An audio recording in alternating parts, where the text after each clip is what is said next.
solving mysteries in the night. Chasing shadows, finding answers, shining bright light. No one's left behind in the darkness, all alone. With a heart like a siren, she brings the lost ones home. Silent cries in the dark no longer have to be, for justice wheels keep turning, granny on the beat. Broken voices find their power, call out hope again.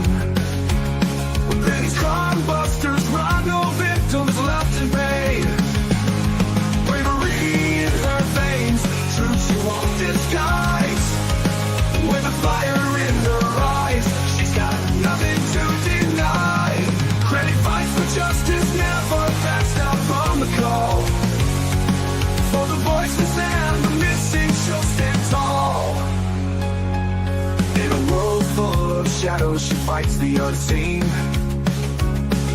a guardian of the truth in this wicked dream. And every story told brings her back to life. Granny's on the case, cutting through the lies. She guards the broken hearted from the world that hides. With unwavering spirit, she wears no disguise. Searching for the lost pieces of a shattered life.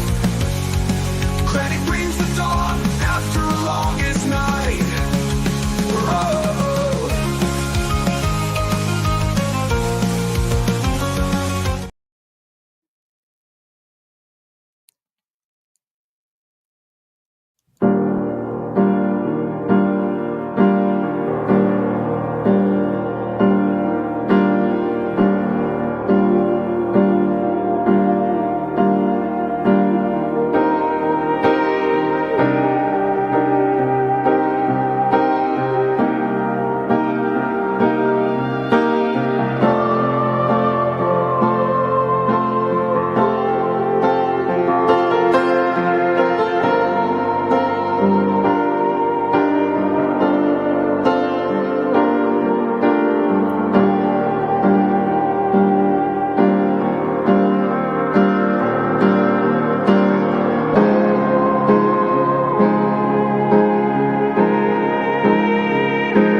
Hello, everybody.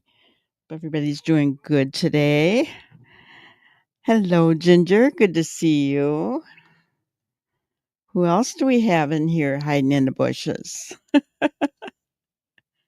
Oh, so I got a couple of things that I wanted to go over with you. Some wild stuff happening today in the Megan Boswell trial. Oh my gosh. Another hard day, I think, for the jurors, for sure. You know, we had the medical examiners on there, talking. So that was difficult, I think. Of course, we didn't see the pictures, but they were showing the pictures of taking the layers off of baby Evelyn, that kind of thing, which I'm glad we didn't get to see them. But I can't imagine, how the jury feels about that kind of stuff. It's got to be horrific and that's not the first time they've seen that. I don't think. I think they saw it on the day one of the trial. So, yeah, we are going to watch a really key testimony. But we also found out some good news today as far as Hunter. He was her boyfriend, or I don't know, lover at the time. Hunter claims they really, didn't have a full-blown relationship. She's saying it was her boyfriend. Her dad said it was her boyfriend, but, who knows? But we knew the police had cleared Hunter, but we thought it was very strange that he had been put into a mental institution a couple of months before trial. Wondering, was that convenient? Well, I don't know. They showed a bunch of text messages today in the trial, and those text messages proved that Hunter knew nothing. In fact, he was sending her text saying, where is she? Where's baby? And she just kept lying, right? So Hunter was thoroughly cleared today. Thoroughly cleared. No doubt about it. He was already cleared by the police, but the evidence was shown today that there was no way he had anything to do with anything. But, I think we need to keep him in our thoughts and prayers because,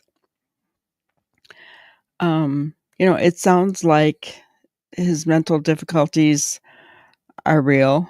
And, he went through a lot. There were people threatening him, his restaurant, just everything. And so he really, really needs our prayers. Poor guy's been through so much just for having known Megan. It's crazy. Hello, Brenda Jo. Good to see you. I did see some news. We don't know if it's related to Sebastian. I'm going to go ahead and share it. Let's see.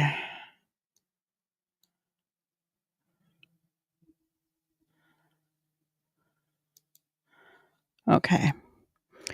So there were some skeletal remains found in Cumberland County. Now, where is Cumberland County? You're going to ask me.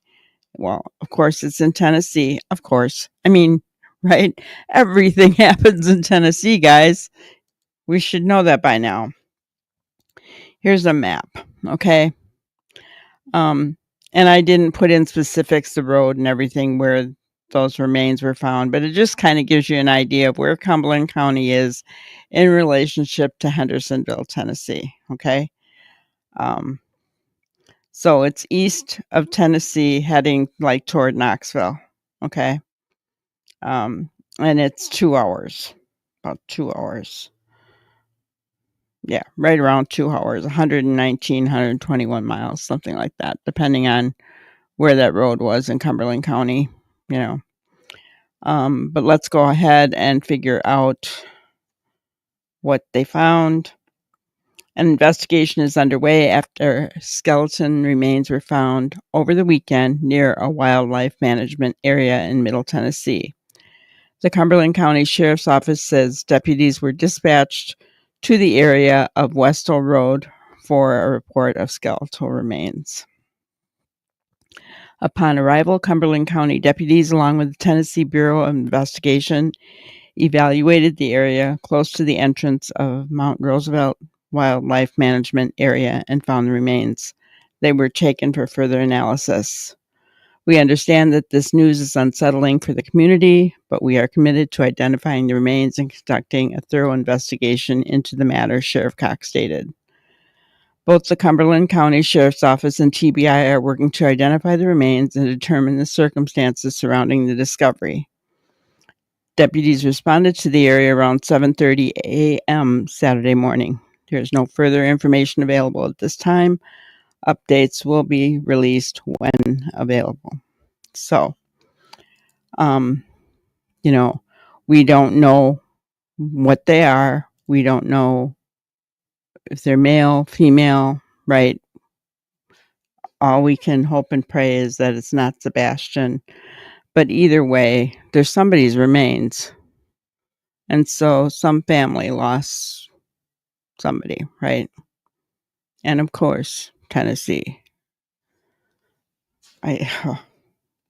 Just gets to me. So, if we find out anything, I'll let you guys know, what's going on with that. I'm sure that Seth gets notified anytime there's remains, found. So, you know, um, but they're not, usually I find with those kind of things, we don't hear for like a week at least.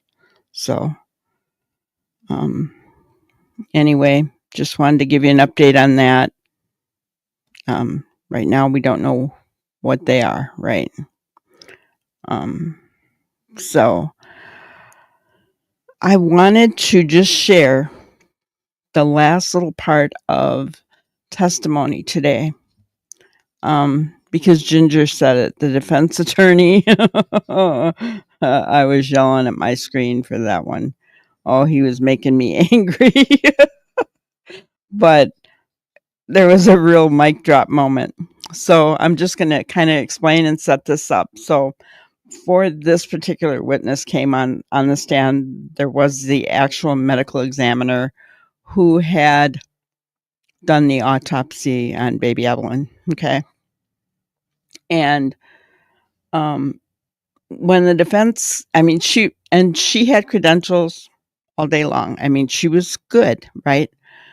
But then when defense got up there, you could see the defense was trying to push SIDS. Okay. And she kept trying to say that because of the way the baby was placed in the trash can, she couldn't breathe. So it was homicide. He kept trying to get her to say that, Lacey, come on. Come lay down now. Be good girl. Sorry, guys. My baby. He kept trying to get her to say that there's no medical reason that the baby died, And she listened to him and answered yes or no, and it did not go well. Okay, it did not go well. And I was really surprised that the state didn't cross-examine her, you know. But they said no questions, and so they let her go. Well, they had the second medical examiner come in. Now she didn't actually assist in the autopsy. Hello, Cheryl. So she didn't actually assist in the autopsy, but everything was sent to her for review. So she saw the baby's birth certificate, all of the baby's medical records, right, from the clinics and everything, her checkups and all that. And then she saw all of the autopsy photos, including where, the photos of where the trash can was in the playhouse and everything. She saw pictures of it all, the unwrapping layer by layer and everything. So and it was like when the defense came on, he was trying to get her like he did the last one, and she wasn't having it. And he he said yes or no, and she wouldn't answer that way. She'd say, no, this is not what I'm going to say, and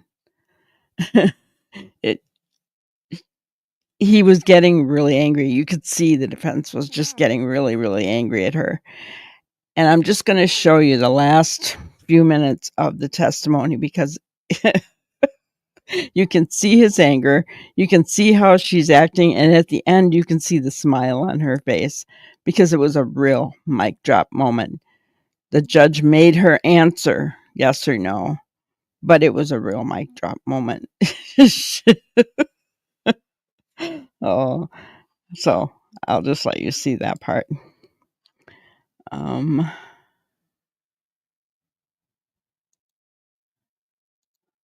Okay. And all credit goes to Recovery Addict. I encourage you guys go over there and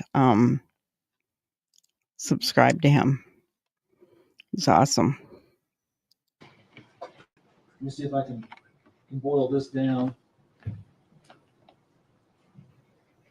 The lowest common denominator. He's going to ask you this question one more time. And I understand this case and this situation.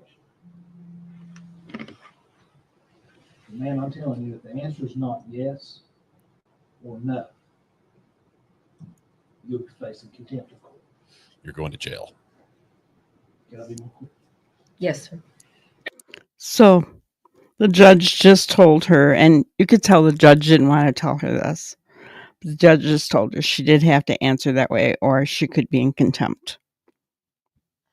So this is why she was forced to answer this way. But you guys will. Ask you a question. Yes or no, can you say conclusively that this child was alive or dead when it was placed in the blanket and the tinfoil?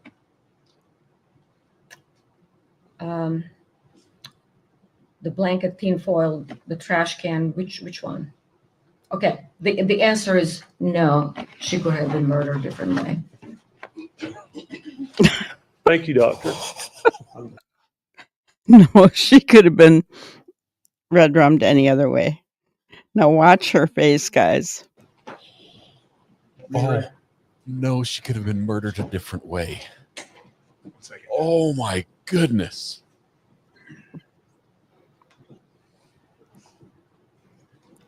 And so the state is trying to decide if they want to cross-examine her. That is a mic drop if I've ever seen one from a witness. Nothing further, Judge. You should be excused.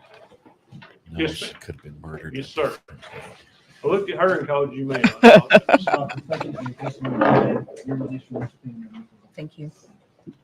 Oh, so isn't that hilarious, guys? I had to show you Gisetta all over again because she did not want to say that because she explained it so well before that, right? So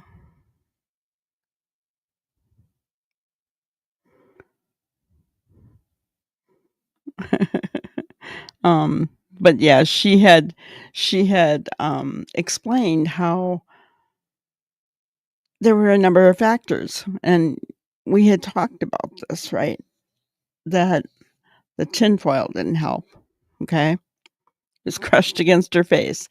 Then she was wrapped in a fleece blanket, right? And then she was put in 2 different plastic bags. And then she was crushed down, with her neck sideways, with her head sideways, so that she couldn't get any air and her lungs couldn't expand.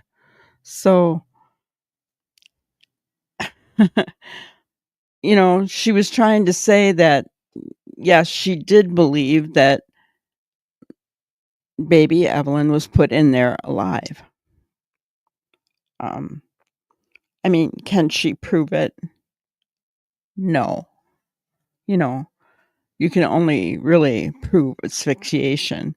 She also went on to say that, "Oh, hello, AMC. Good to see you. Welcome, welcome. We're happy to have you." But she did go on to say that, boom, just went away from me really quickly. Oh, that SIDS is not really a syndrome, and it basically, never really existed. It was just something that they put down when they didn't have an answer to why the baby died. They didn't, they didn't have the place of death. They didn't, like how this baby was found in the trash can, right? They didn't have that with many of these SIDS deaths, right? And so for lack of better terms, now they just put unknown causes. because they don't know what causes, which I thought made a lot of sense.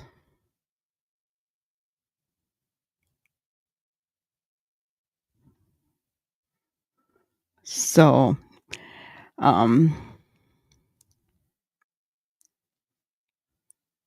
yeah, she's a beautiful little girl, beautiful little baby. And the other thing that I noticed today, yeah, her text messages were shocking. She said that her baby hated her. Yeah. Babies don't hate. I've never known a baby to hate. Unless you train them to bite or to do something hateful or mean, they don't know what that is, right?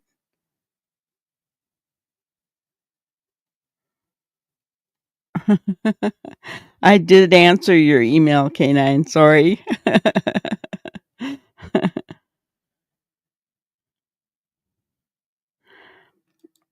I hear you, AMC. I hear you. I hear you. I'm 66, so I'm right there with you. I can't believe some of the things that go on nowadays.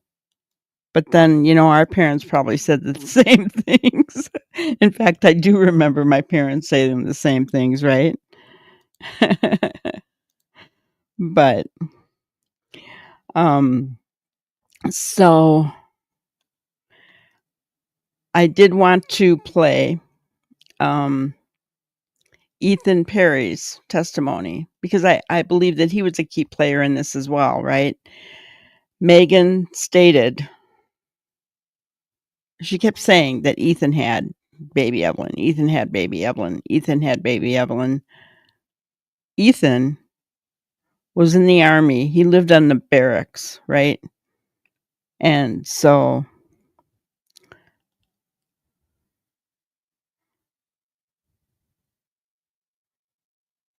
yeah. Yeah, we just played the ending of it. It was so good. It was so good. I played the mic drop moment.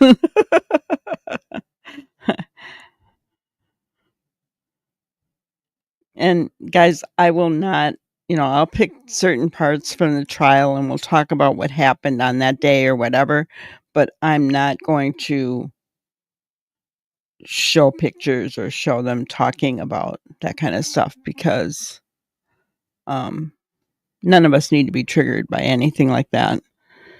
If you want to watch it, I encourage you to go to Recovery Addict, and he's really good.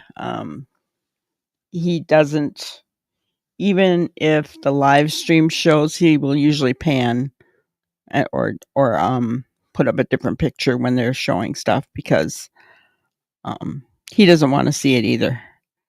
So it was really kind of a big day, and I am so glad that the state didn't cross-examine that medical examiner, but left it with the mic drop moment because that's what's going to be left in those jurors' heads. And that's a good thing, right?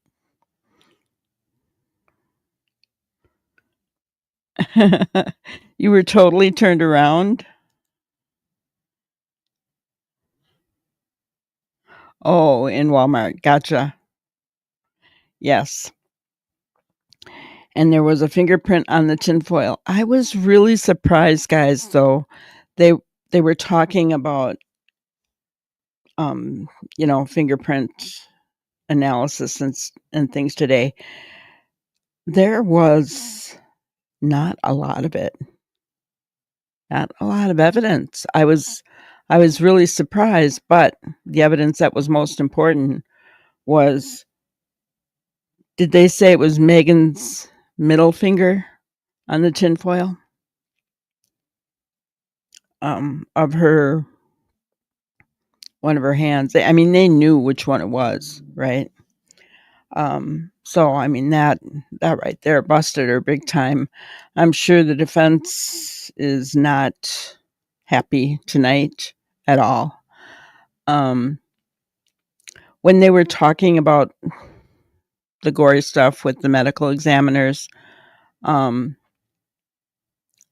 they don't show Megan a lot, right? But they did show her kind of in a little break, and she had her hands together and her forehead on her hands like she was looking down and kind of like shaking her shoulders as if she was crying. But then toward the end, just before they panned away from her, she looked up. Her eyes were totally dry and she was just like, so she was like peeking to see what was going on. I'm like, oh, you such a faker, little faker.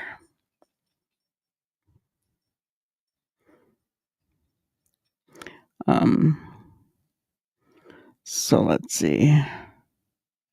Don't make me send SF to search for you. You guys. Oh. No, we'll call out Granny's Crime Busters to look for her. That's what we'll do when she gets lost in Walmart. That's so funny. I'm sure there's several of our people that are in your corner of the world, and we'll just have them come get you. All right. I'm going to share my screen so we can watch Ethan's testimony. And remember, Ethan, guys, I'm just going to show you a picture of his army photo. He looks so different. That's him. And this is him now. Kind of scary. But this is Ethan, guys. And let's see if I can, is that better? Yeah. Evelyn stated that he was the dad. I think he always had doubts that he was the dad, but when this started to go and he was being accused of having Evelyn when he didn't have Evelyn, his grandpa, I think, made him go get a DNA test, and he is not the father of baby Evelyn. But look at how many people how many lives she wrecked. Ethan's here, poor Hunter's in a mental institution because of her. Her mother, she blamed her mother. She, her dad is the one that had said to the police, go check wherever you want to, because he wanted to find the baby.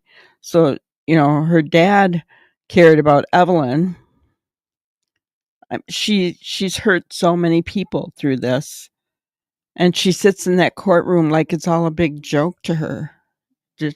She just really irritates me, guys. Like, obviously. Scoot up close to that mic there so we can hear you good. Better. That's great. That's great. You are Ethan Perry, is that correct? Yes, sir.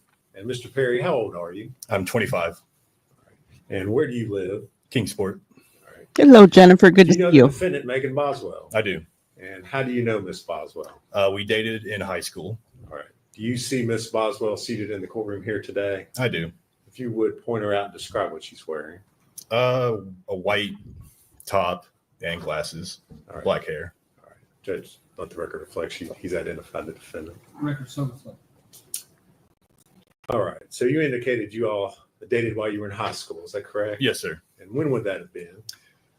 I was about 15 and she was about 13. So I'd say about 2014, 2015. And where were you all in high school? Sullivan Central High School. That here in Blountville? Yes, sir. How long did you all have a dating relationship? I'd say at least until I got out of high school, whenever I joined the Army. Okay. Now, when you were in high school, where did you live? In Bloodville, Okay. And who did you live with? with my grandfather and my step grandmother, And who were they? Carl and Sherry Perry. Did you also, as you were growing up, for a period of time, live with Paul Miller? Yes, sir. And who is Mr. Miller to you? He is my step grandfather. And when did you live with him? Since birth until about 2010. Okay. And how old were you at that time? Oh, about 10 or 11. Okay. All right. So at that point in time, did you go to live with Carl and Sherry? Yes, sir. Okay. Now, you mentioned you had a dating relationship with Miss Boswell until you graduated from high school. When was it that you graduated? 2017. And would that have been, what month did you graduate? May, and I believe it was May 21st. Okay. So end of May? Yeah. All right. What did you do after you graduated from high school? Joined the Army. And how soon after you graduated from high school did you join the Army? 10 days on May 31st. Did you go straight into basic training at that time, or? Not straight in. There were some hiccups along the way. I had some medical issues, but it was relatively quick. Yes. All right. Where were you stationed? I went to basic at Fort Benning, Georgia, and then I was sent to my unit in Fort Polk, Louisiana. Did you continue to keep in contact with Megan Boswell while you were at basic training? Yes, Okay. Would you say you were still in a dating relationship at that time? I'd say so, yeah. How were you keeping in contact with her? In basic training, mostly through letters. But by the time it was over, text. Okay. Yeah. You didn't have a phone while you were. It was like once a month we got our phone, but it was only for like 30 minutes. I can't really remember any conversations that we had specifically. But you were still continuing to communicate with her the old-fashioned way by writing letters. Is that Correct. Okay. So as your time in the Army continued, did you continue to have a relationship with Miss Boswell? Yes. Okay. And at some point in time, did you come back home to Tennessee? Yes. And when was that? Probably the first time would have been in probably the winter of 2017. Okay. For Christmas. Okay, that's what I was going to ask. Yeah. All right. So you had leave. You came home at Christmas time. Is that right? Correct. All right. Where did you stay when you came back? With Carl and Sherry Perry. All right. Did you have contact with Miss Boswell while you were here? Can't remember for sure, but I'm sure. Yeah. Okay. Y'all were still in a relationship. Is that fair statement? Sure. Okay. Well, if it's not, tell me. I mean, I wouldn't call it a healthy relationship, Okay. but a relationship. Yeah. All right. You saw. So, isn't this funny, guys, that Ethan is kind of saying, after he came back from basic or whatever, it wasn't a healthy relationship. Sure, and Hunter said the same thing, that they really didn't have, so was she just, sleeping with these guys in hopes to, snag them? Because they showed today the house that her and Hunter were looking at to buy, and then that they were out, buying furniture for their new house. And the house was for her and Hunter and the baby that she allegedly was pregnant with, who was allegedly Hunter's.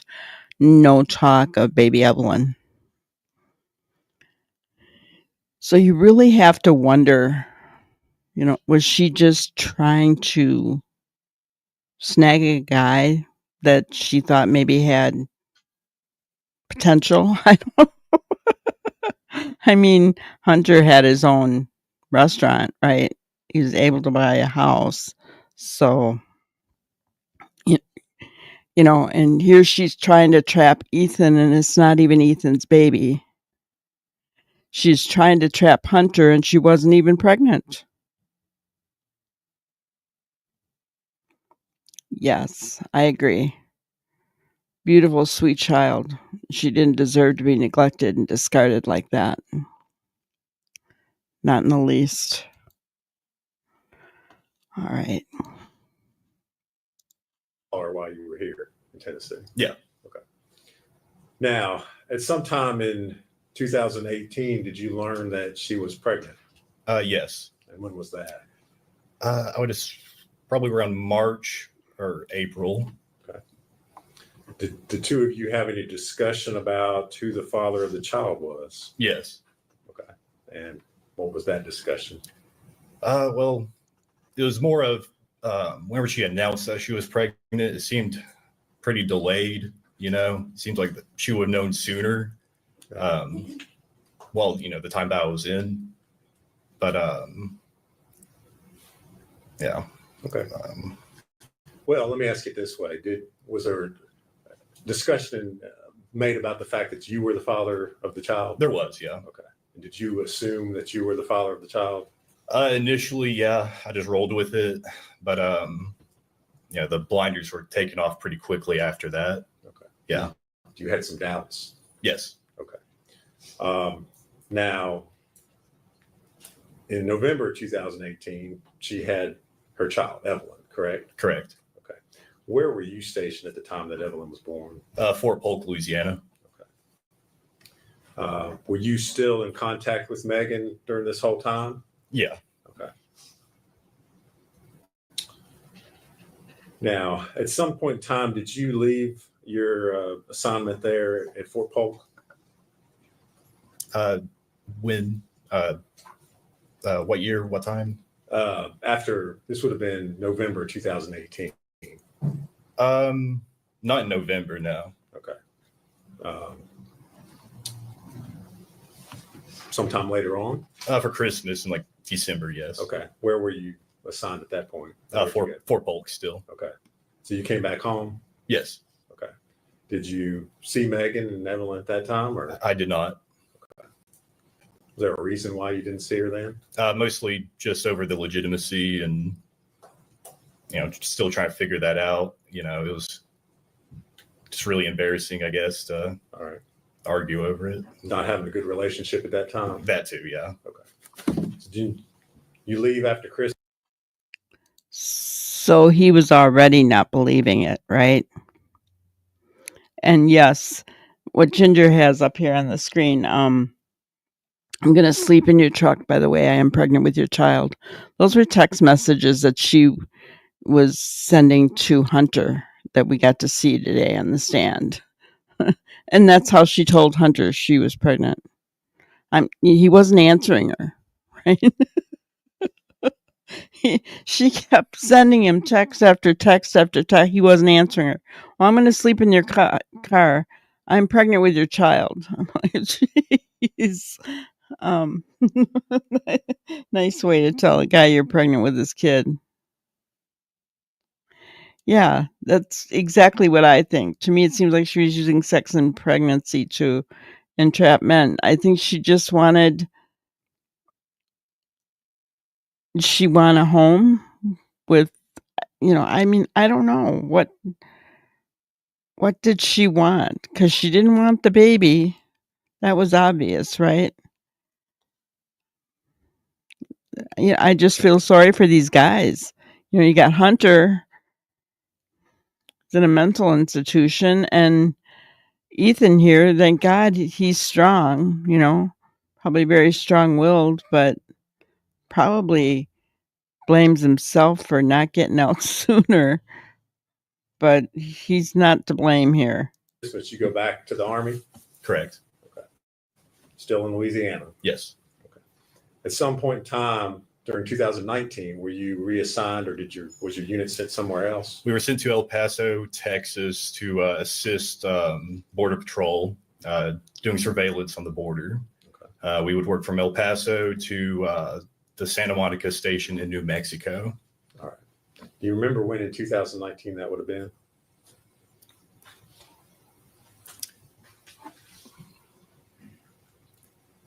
I'd guess March through September. Okay.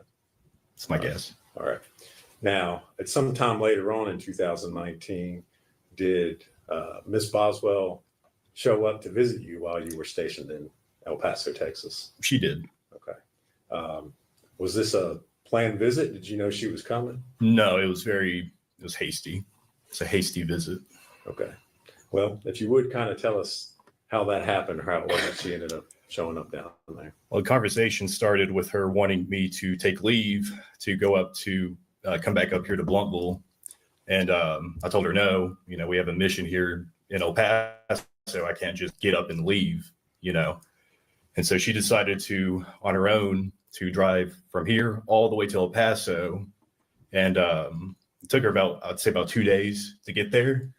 And all of a sudden, one morning while because we were staying in hotels, we weren't on a base or anything. I just get a picture from her. She was parked outside of the hotel and just took a picture of the hotel. So, yeah. You knew at that point she was in Texas? Yeah, it was pretty obvious at that point. Okay. So what did you do? Well, I mean, part of me just wanted to turn them away, but the other half was like, well, came all the way out here, may as well just stay. So I advised them to stay on the eastern end of El Paso because the western end is a little dangerous. And so, and then from there, we spent about 3 or 4 days together. Okay. So did you take some time off of your work assignment there and go spend time with Megan and Evelyn? Not officially, but yeah. Okay. What did you all do? I think the first day we just hanged out in the hotel room, just meeting Evelyn, playing patty cake, stuff like that, watching her walk around. And it was mostly that. We went to the El Paso Zoo. That was I think the second to last day. And then on the last day, we mostly just hanged out in the hotel. The last day, the last thing we did was we went to an IHOP. All right. And that was the last time I physically saw Evelyn. Okay. And this is the first time that you've met Evelyn. Yes. Is that correct? That's correct. Yeah. Okay. She's not quite a year old at this point in time. I'm not sure. Okay. Was she walking or toddling or anything? She was, toddling, just, stumbling over herself. And Okay. Yeah. All right. So at the end of the 3 days, you go back to doing your Army thing. Is that right? Okay. Where did Megan go? I believe she came back here to Bluntville. All right. Did you, after she left, did you continue to communicate with her? Yeah. All right. How were you all communicating during this time? Primarily through Facebook Messenger. All right. What sorts of things were you all talking about, or would you talk about? Mostly just arguing. Okay. All right. Yeah. Would she tell you things about Evelyn? Yeah. Did she ever ask you for money or assistance to help out in taking care of Evelyn? She did on at least one occasion. Okay. Did you ever send any money or assistance or anything? I sent a little bit. It wasn't much. I would say no more than $100. Okay. Now, at this point in time, you're still assuming that you're the father of Evelyn Boswell. Is that correct? At this point, I mean, I'm still just rolling with it. No, I don't. At that point, no, I didn't assume. Okay. I had my doubts definitely at that point. All right. But you're still, I guess, interested or invested in what's going on with Evelyn. Yes. That Yeah. statement. Okay. Now, at some point in time at the end of 2019, did you come back to Tennessee? Yes. And when was that? For Christmas. Do you remember what date specifically you might have come back? Usually leave was about 2 weeks. And I think I was here until about New Year's or on New Year's. So I'd say, I don't know, 15th to the 30th. Okay. And where did you stay when you came back to Tennessee? At Carl and Sherry Perry's. All right. Did you see Evelyn while you were here? No. Did you ask to see Evelyn while you were here? Yes. And what were you told? I was told that she had the flu because we were planning to go over to Paul Miller's for Christmas. And it made sense because that's whenever COVID started making its rounds around the country. And so it seems like a good excuse, made sense. Okay. And did you, in fact, go over to Paul Miller's? Yes.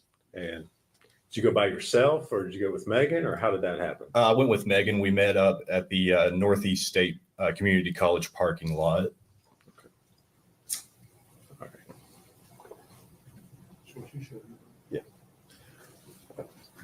Mr. Perry, I'm going to show you 2 documents, ask you if you can if you recognize those.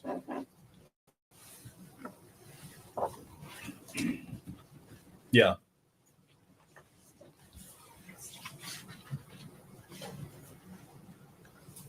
Yeah.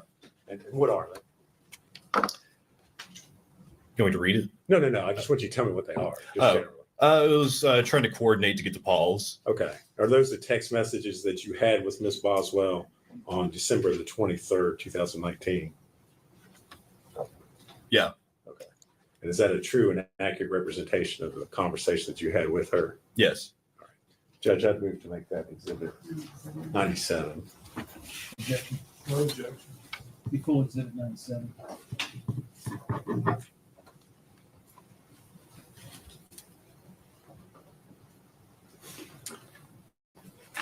Asked to publish those to the jury.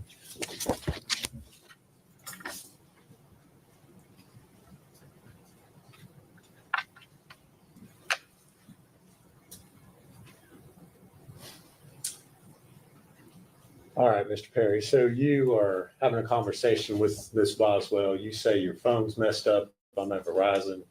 You tell her, yes, I'm still going to Paul's. What's her response to that? Evelyn is sick, so I'm not bringing her around everyone. If you want to see her tomorrow, just you can. But she has the flu, and I don't think like being around a ton of people is such a good idea.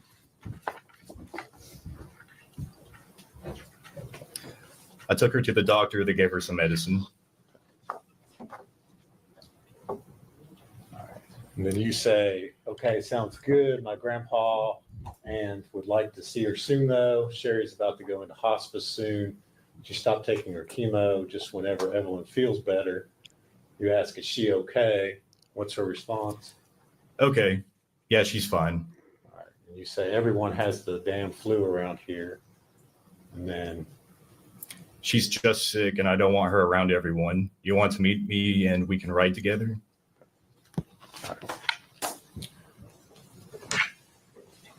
And did you all, in fact, meet up and go over to Paul Miller's? Yes. All right. And did Megan have Evelyn with her? No.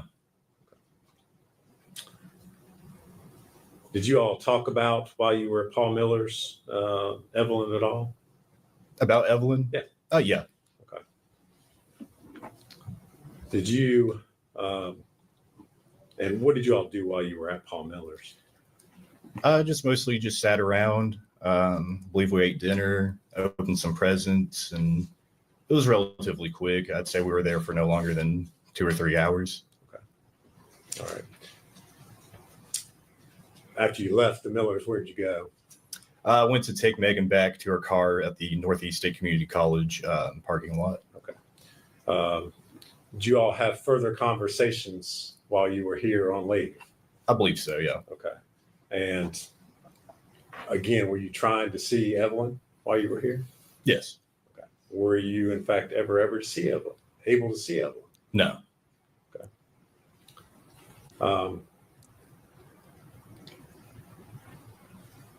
Did you see Megan again while you were home? Yes. Okay. And when was that? Can't remember the exact date, but it was after Paul Miller's. Sherry and my grandfather Carl bought her some gifts, Evelyn some gifts, some baby food, and little stuff like that.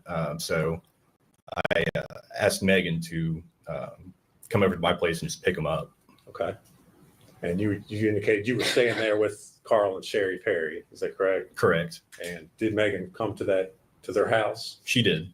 All And did you talk to her? Did you give her those items you just described, or? Yeah, the conversation was relatively short. I just gave her the gifts, and she told me that she was going to go to, I believe it was Pigeon Forge with Hunter Wood. Okay.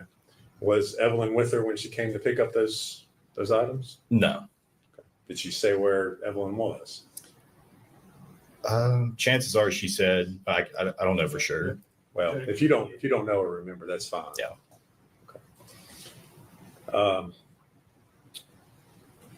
How long was she there picking up those items? Like 10 minutes. Okay. All right. So did you have further communication or conversation with Megan Boswell while you were home? After that, it seemed like the conversation pretty much ended altogether. Okay. Were you all still communicating by text and Facebook? Yeah. Okay.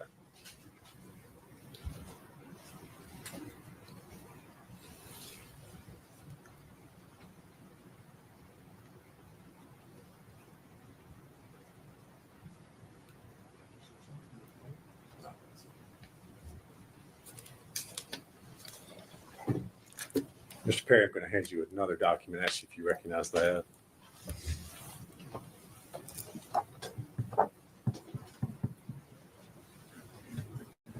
I recognize it, yeah. And what is it? It's Megan stating to me that her father just kicked her out of the house again, and that she won't have Evelyn back until she gets a place to stay. Okay. And then she said, "Never mind, I'm sorry." All right. The next day. Those text messages you received from her? Yes. All right. Is that a true and accurate copy of text messages you received from her on December 26th and 27th? Yes. All right. Judge, I'd move to make that exhibit 98. 12/26. I'm sorry. 2019. No objection.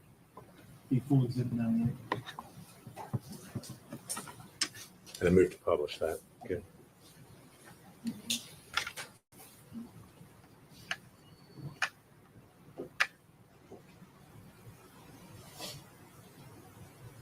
And Mr. Perry, she sent those messages to you. You did not respond to them. That'd be correct. Correct. Is that somewhat normal for you sometimes? Yeah. Okay.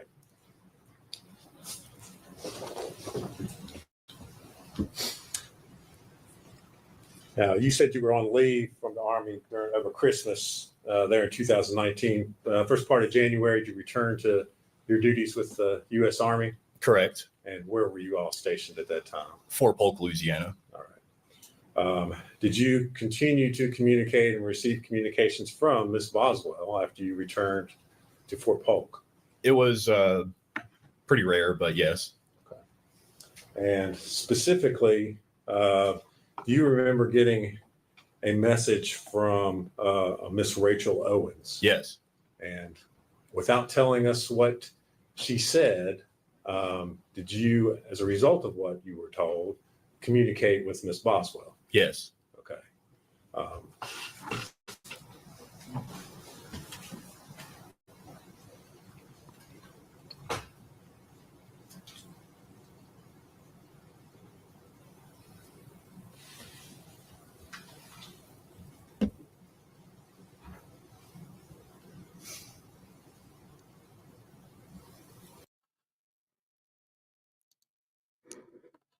So yes, I mean her lies are crazy, right? It's like she has no remorse for anything she said. You know, she would flip from one lie to another. And the police officers in the interrogation would say, "You realize you just said yes." And she'd go on with her lie. I mean, there's no remorse for anything that she did, not even the tragic circumstances of her child's death, right? In my opinion, I do think there is something mentally wrong with her. Now, do I think she should get off for that? No, absolutely not. because I believe that she planned this. It was premeditated, and I believe that she should stay behind bars for the rest of her life without the possibility of parole. That's my opinion. After today's testimony, guys, and everything that came out, it's the little things like Ginger said here. I'm tired, I need a break. Those were truth. Giving Evelyn to her mom wasn't truth. But she's tired and she needed a break. Truth. What mother doesn't get tired and need a little break? Right? I mean, I can remember many times being tired and needing a break. Right? What mother doesn't?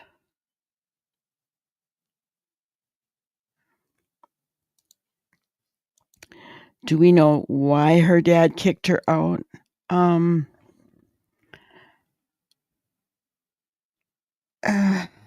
Did he say last night, guys? I'm trying to think. I mean, he took away her vehicle too.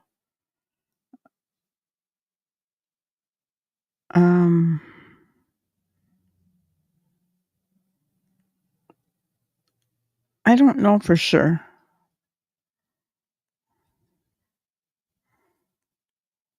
I don't know for sure. That's a good question. I know she wasn't cleaning her room. And then she was staying with Hunter, I believe. And her dad said, well, if you're going to stay there, then you need to get your stuff out of the trailer. Right? So I don't,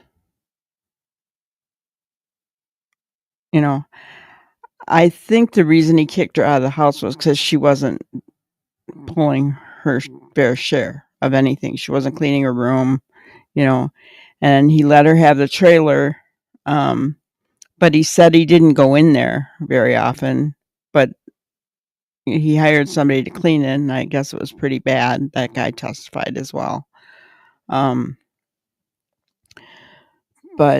I don't think he actually kicked her out of the trailer.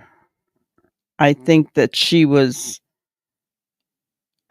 told him that, her and Hunter were going to live together or whatever. And that she had been staying there. And he said, well, if you're not going to live here anymore, you need to get your stuff out of here. I remember him saying that. But I think part of the deal was she was supposed to take care of his kids with this other woman or whatever. I don't know how that all went. Yeah, she did get charged with reckless driving. They haven't dwelt on that too much, have they? About that kind of stuff. Maybe we need to find more interviews of her dad.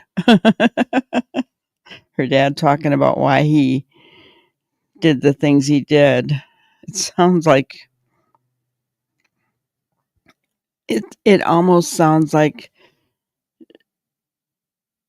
everything revolved around her. Like she felt that everything revolved around her. And I don't know though what kind of childhood she had. Her mother sounds like trouble. They said her dad had instances of DV against her mom. So, I mean, but now he's got this other lady with kids, so younger kids than Megan. So I don't know. I don't know what kind of childhood she had. Not that excuses her. Other people have had horrible childhoods and grow up to be contributing adults, right? That contribute to society. So I don't know. I think sometimes, people can blame their past too much and not take responsibility for choices that they make as an adult, is all I'm getting at. And I think that's the case here with Megan.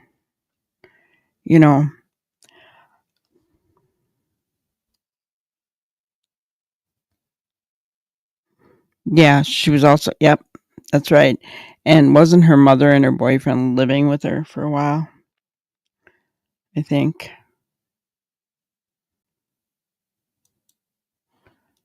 Quite the role model there, huh? And yet she was saying in text, now we don't know if this is true or not, but she was saying in text today that her mother kept saying that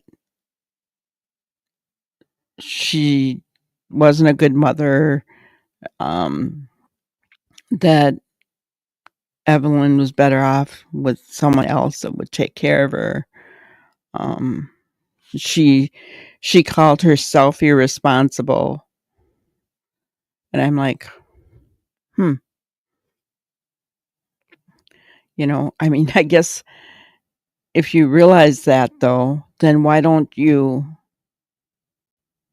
but was her mom and her boyfriend, would they have tried to sell the baby for drugs? I mean, I heard that's what they were going to try to do with the car that they took from Hunter. So I wouldn't put it past them to try and sell the baby for drugs. It's a thought. I mean, that didn't happen. But why wouldn't she have just put the child up for adoption? That's my whole thing. If she felt that she really was irresponsible, which obviously she was right, why didn't she put her baby up for adoption so that someone could care for that baby? Yeah, little bits of truth slipping out. Exactly. And whenever we've heard about behavior analysis, we hear that all the time, right? We hear that they give a little bit of a truth in with their lie, right? And that's what's happening. When we try to look at statement analysis, right? We look at what's the truth there, right? What was she trying to say? And yeah. Well, let's continue on with Ethan.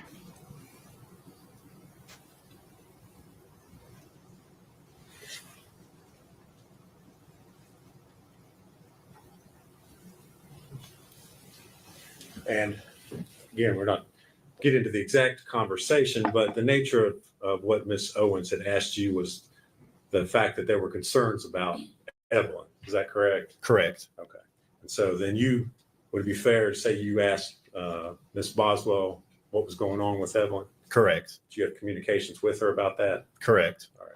I'm going to hand you a document and ask if you can identify that.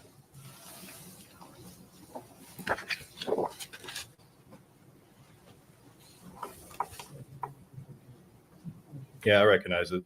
What is it, sir? That's her stating that just to Well, ignore. hold on. Don't read it Sorry, yet. No, you're fine.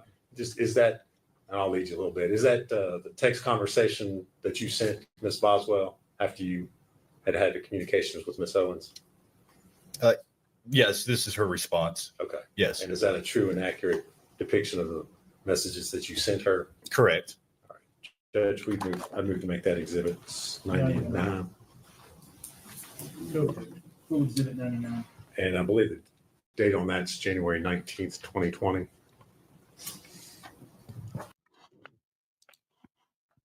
So, Ginger, my thought about this statement, when I heard it today, my thought was, you knew the baby was already dead at this time. And I think she was projecting that the baby would have hated her for what she did to her. That was my thinking. I could be totally wrong, maybe, but that's kind of where I went with that. I was like, is she, because I mean,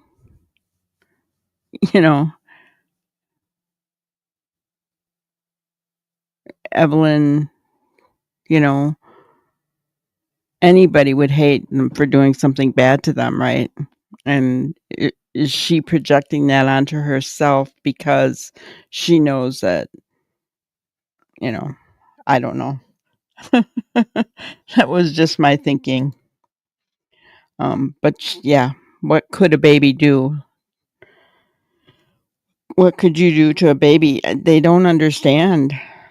Not that age. At 15, 15 months, they don't understand that.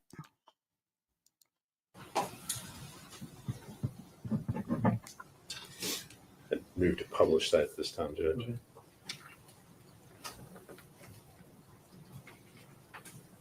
Okay, so you messaged Ms. Boswell about the fact that you have concerns, Ms. Owens has expressed concerns about Evelyn, and her response is just ignore her. I've not talked to anyone in my family in weeks. Literally, I've cut all ties with them. That's why she's not seen her. She and Dad cussed me out. Dad took my car from me in the middle of work, left me in a bind and shit. Fuck them. They aren't my fucking family. They never were to begin with. That's what she said. All right. Sorry about the Did she ever language, tell you guys. anything else about Evelyn or where Evelyn was? I can't remember. Okay. All right. So that was January 19th of 2020. In February of 2020, did you receive some phone calls? Well, let me ask you this. Were you still in the Army, still at Fort Polk at that time? Correct. Okay. Did you receive some phone calls from family members?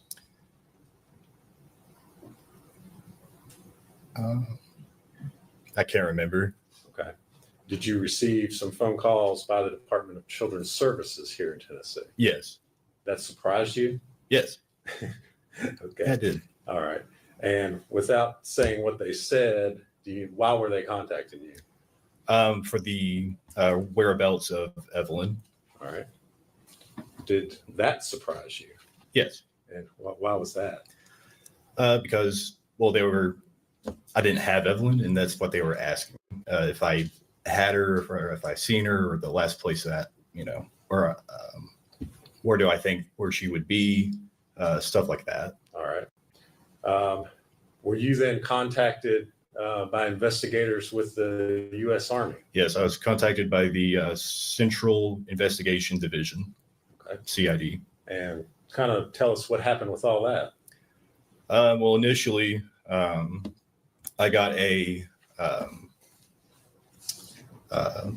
my officer of my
So sometimes when she's sitting like this, she's actually got her fingers in her ears, guys.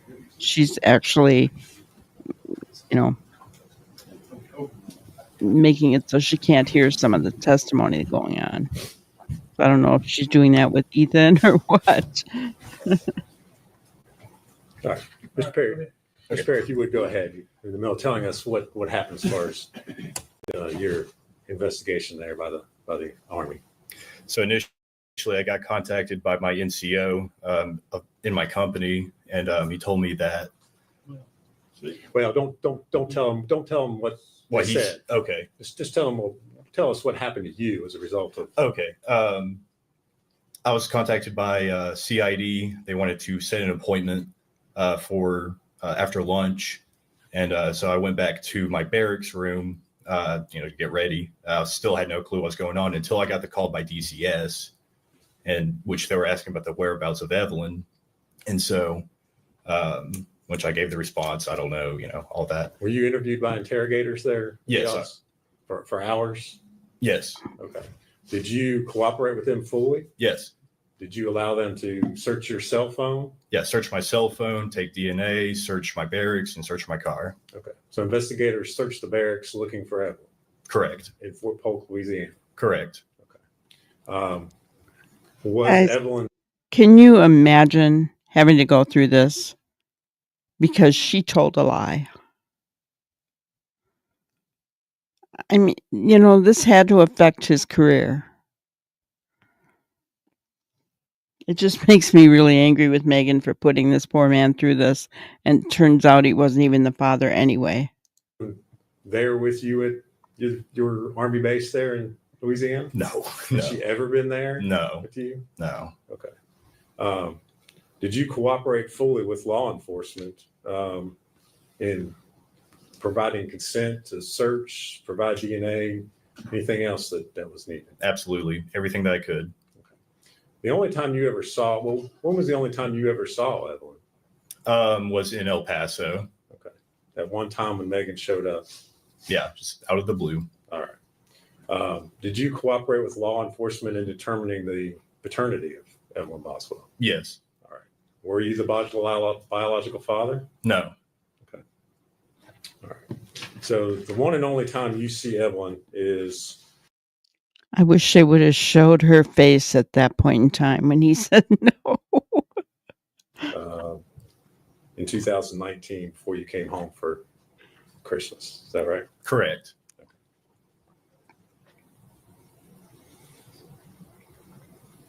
Thank you very much, Mr. Perry. If you would answer any questions Mr. Scott has for you. Mr. Perry, my name is Gene Scott. How are you today? Doing good. How are you doing? Good, thank you. I have just a few questions for you. How many times did you actually see Evelyn? Well, I saw her in El Paso through a span of 3 or 4 days. Okay. Was that it? Yes. Okay. And you said Megan just showed up at your hotel while you were staying there with the Army? Correct. Sent you a picture? Yes. You had told her where you were staying? Correct. Okay, so that's how she would know to find you there. Right. And what did you all do over those 3 days you spent there? Majority of the time was spent in the motel or hotel, whichever it was. And then we went out to eat. I think we just went out to pick up food. We went to the zoo and we went to IHOP. Did Evelyn appear healthy to you? Yeah. No signs of abuse or neglect? I wouldn't say abuse. I mean, I saw like a small bruise on her arm or her leg, but she was starting to learning to walk. So I just assumed that's what that was. Most likely a child would fall down before you walk. Right. Kind of thing. Yeah. Megan engaged with her? I mean, did she talk to her, appear to love her to you? Repeat that. Did she appear to love the child, Evelyn?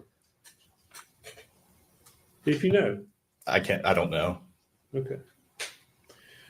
Was she? Did you see his face? So he questioned how Megan interacted with Evelyn.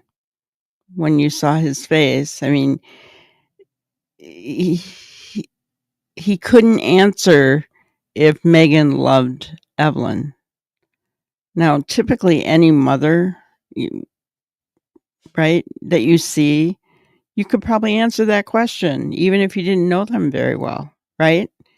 You could answer the question, oh, yeah. She just doted on her, That's very strange, in my opinion. Normal.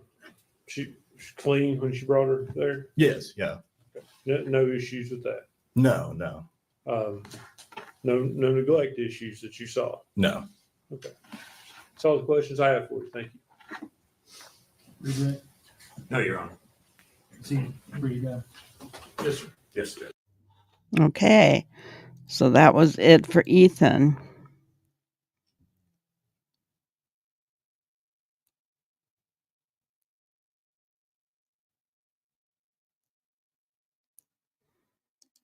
Hello, Melissa.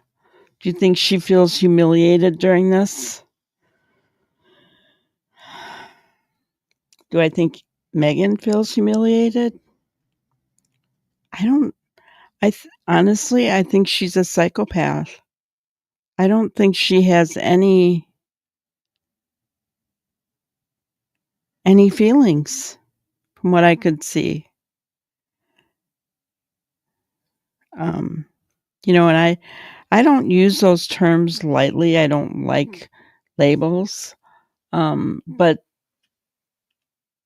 since I've started true crime, I've started learning about people and criminals, right? And she has all those tendencies, no emotion, very, likable, and I don't know.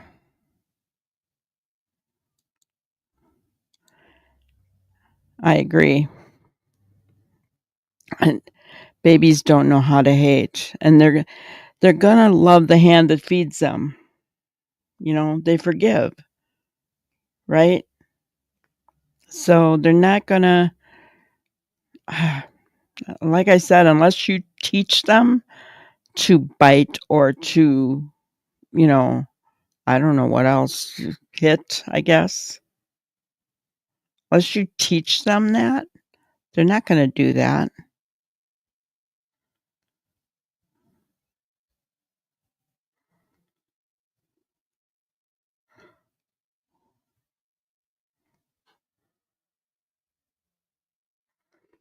Yeah, that's what I think. She's pretty cold and disconnected, especially with the fact that she's trying to get off.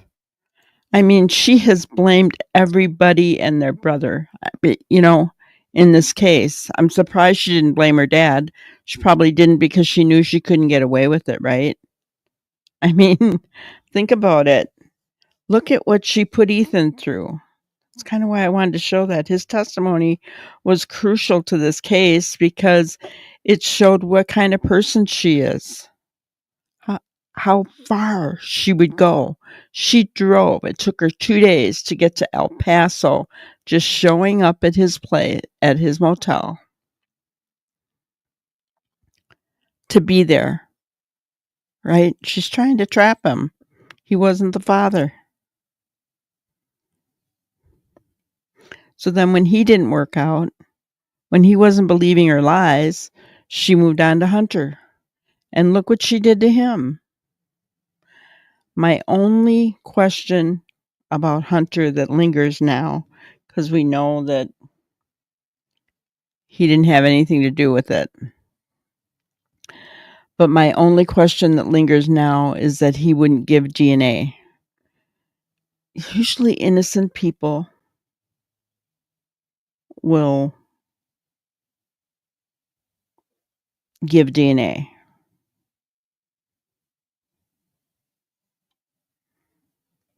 Yeah, Canine, I think so.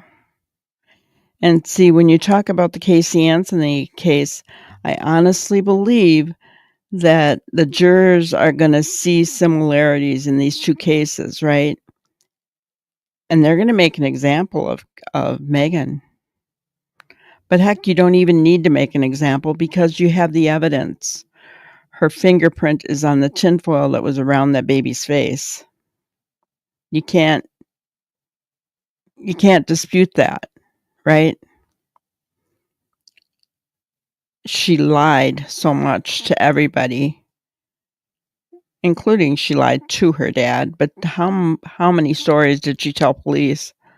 I can't imagine they were probably.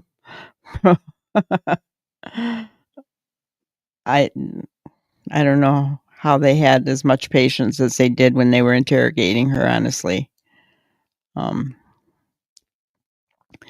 But here is another kind of I don't know, I kind of a good thing.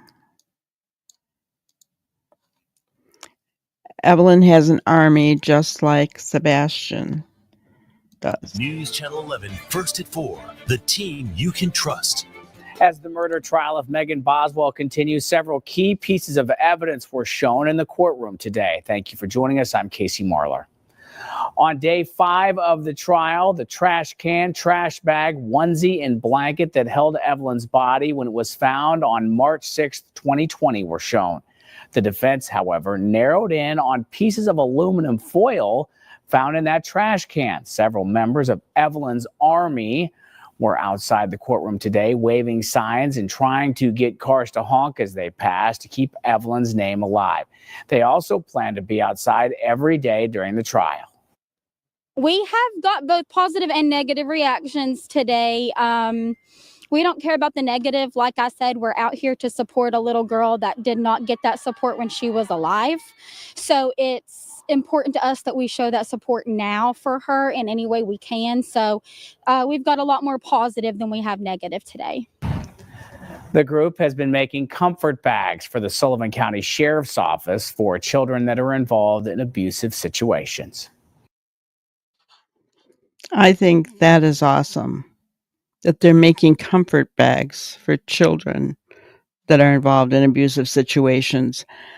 That's the kind of protesting that I believe is helpful, right?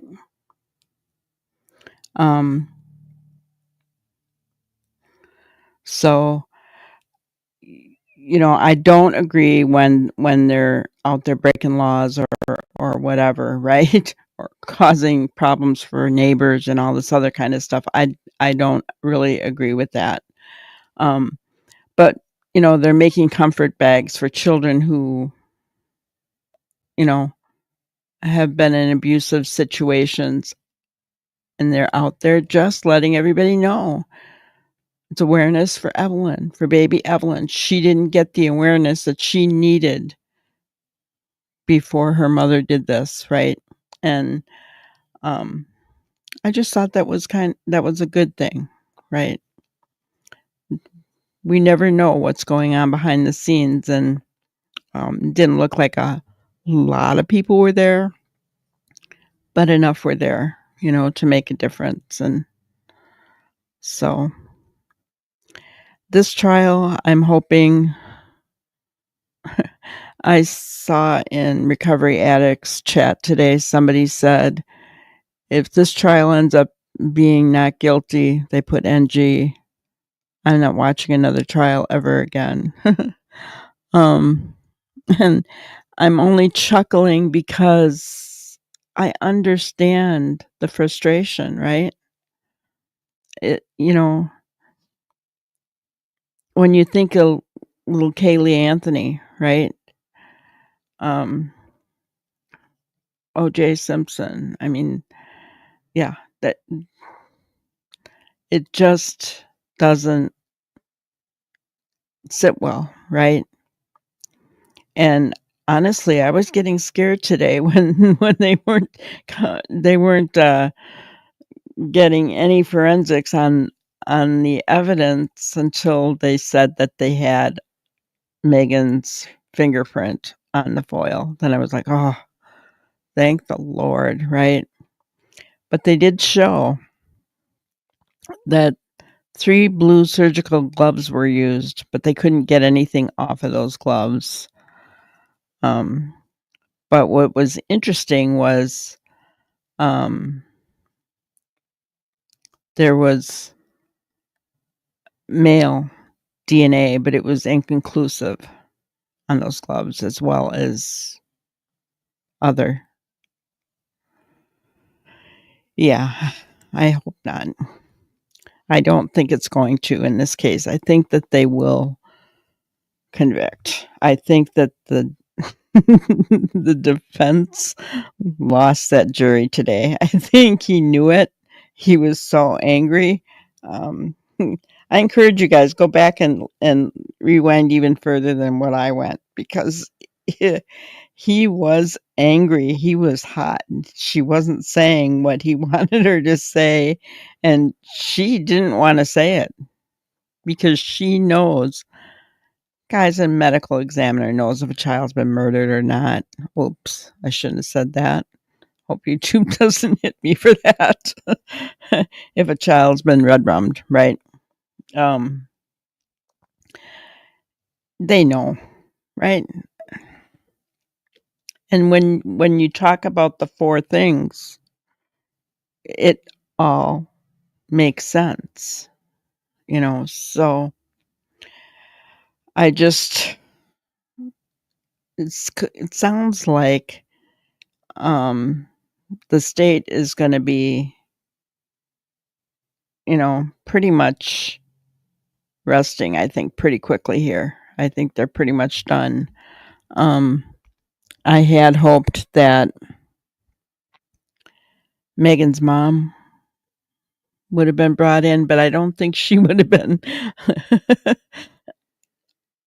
She wouldn't have been a good witness for the prosecution or the defense. I don't think she doesn't have a whole lot going for her. But yeah, interesting case, breaks my heart. Just kind of like Sebastian's does, right? The only difference here is that, we're seeing justice take place in baby Evelyn's case, and that's the difference. There's no speculation. There's just, we're looking at the evidence. They've got someone on trial for this red rum. We're not. There's no speculation going on, right? It's just, we're seeing the evidence. We're looking at what's going to happen here, and yes, I know they're innocent until proven guilty in our country. But I think that the writing's on the wall here. I hope the jury is seeing what we see, in my opinion.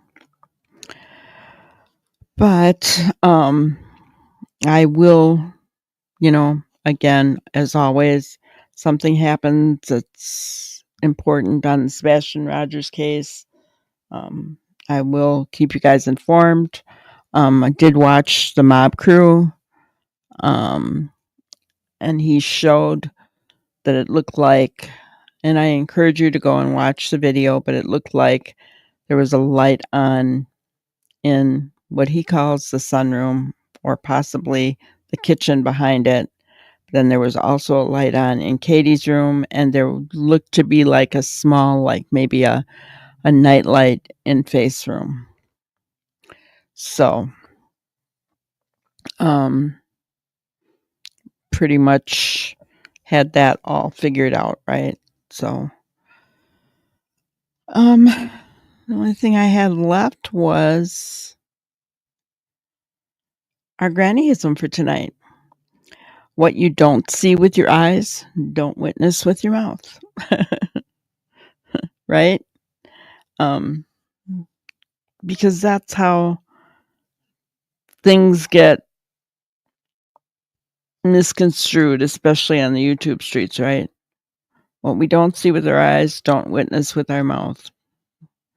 That way we're not spreading untruths, right?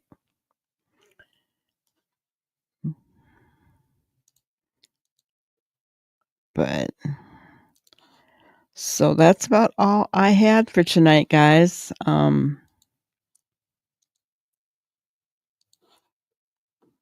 So I'm gonna let you guys go. Sounds like everybody's pretty much said what they wanted to say, right? So I'm gonna let you guys go, and don't forget to check in on the morning clips in the morning, and we'll be live tomorrow night as well. Thanks so much, guys. I really appreciate each and every one of you. Have a good night. Thank you for watching another episode of Granny's Crime Busters. We really appreciate each and every one of you. Don't forget to subscribe and like and even share the content. You can follow us on any of our other social media platforms at YouTube, Twitter, Instagram, Facebook, and TikTok. We really appreciate you guys, and you can also email us at granniescrimebusters@gmail.com. Thank you so much, and we will see you on the next one. Thanks, guys.